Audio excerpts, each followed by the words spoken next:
I'm gonna show you my comic now. Let's just make our way over to this computer. Oh, come on, why? Okay, so this is Chloe here, and we begin with a very angry face to kind of set the mood that that's going to be very tense. And she says, "This has been a long time coming, Jim." Yeah, I know you're all jealous of that voice. But then you can see she's looking to the right, so now to your eye would pan, and there's an empty panel, and it takes a while to get, and ideally the next panel would have been over there, but Pixton was really limited in what it does, to Jim, the aforementioned Jim, looking really sad.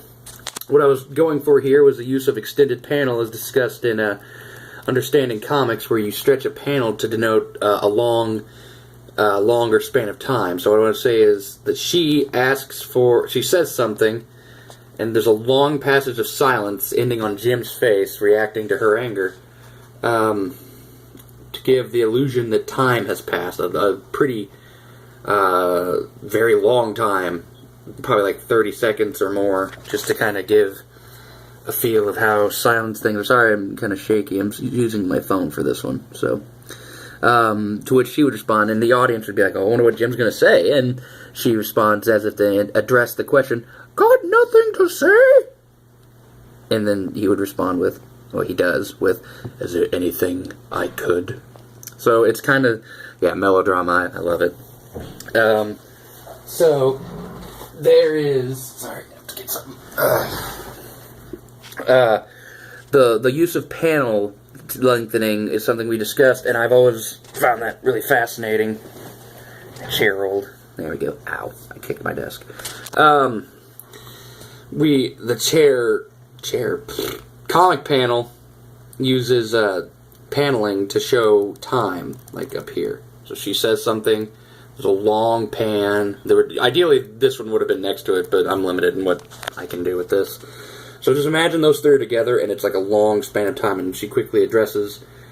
And then we have Jim, before, he's like, "Maybe," and he lifts his foot, and there's a bang! See? Bang. And there's a gunshot at his foot, and yes, even though it doesn't look like it, that's a gun. That is a gun. Not a squirt gun. It's a gun. It's a gun, I swear. Anyway, he goes bang, and he moves his foot, and it's like, oh no. And then she, looking straight at the audience, "Don't move, or the next one, or else the next one goes through your head." So it's like, ooh, very quickly. And he responded, "I see. I guess I have no choice then, huh?" And then she's, oh god, I hate scrolling. "You never did." So she's got the gun held out, and suddenly another bang! You see a gun go off. And it's implied that she shot the gun. Bang! "Oh no, she's been shot." "I'm sorry, it had to end like this." And he has a gun, shooting from the hip. Han Solo style.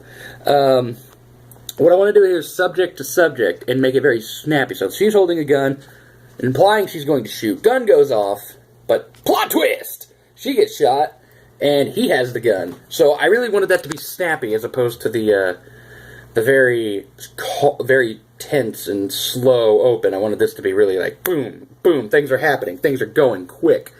Kind of reminiscent of the comics area where things are slow and then they get really fast.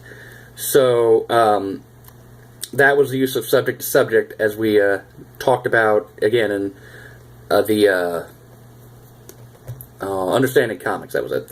Understanding Comics. And I chose to end it on a cliffhanger because I love my shonen mangas. I love them. Actually, I have one right here. But the reason I'm bringing this one up is because of the... And focus. It says "to be continued." Yeah, see?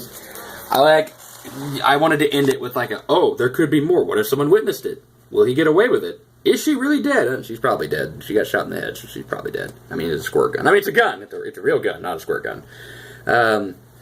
So yeah, she is dead, and the subject-to-subject transition really works out. I really like what Pixton is a really good program, but it's really limited in what you can do, and constructing this took me a couple hours, honestly, getting very dynamic poses and such. So It makes me really appreciate how people can draw these things and do them and spend their whole day on them. I know I couldn't do it because I am not artistic in the slightest. So, yeah, I really wanted to explore paneling and gutter space, though gutters in this really didn't work, so I just had to just do an empty frame to imply extended paneling and extended guttering to show a tense silence followed by subject transitions very quickly, action picking up and moving very quickly. So, yeah, that is... Oh, I almost dropped my book. My book. Yeah. So, hopefully, you all do well on your finals, and I hope you enjoyed this comic. I had a lot of fun making it. So, good luck on your finals, and have a good Christmas vacation. Watch the movie Christmas Vacation, too. It's pretty good. All right. Have a great rest of the semester. Hit the stop button. There we go. Oh, it didn't stop.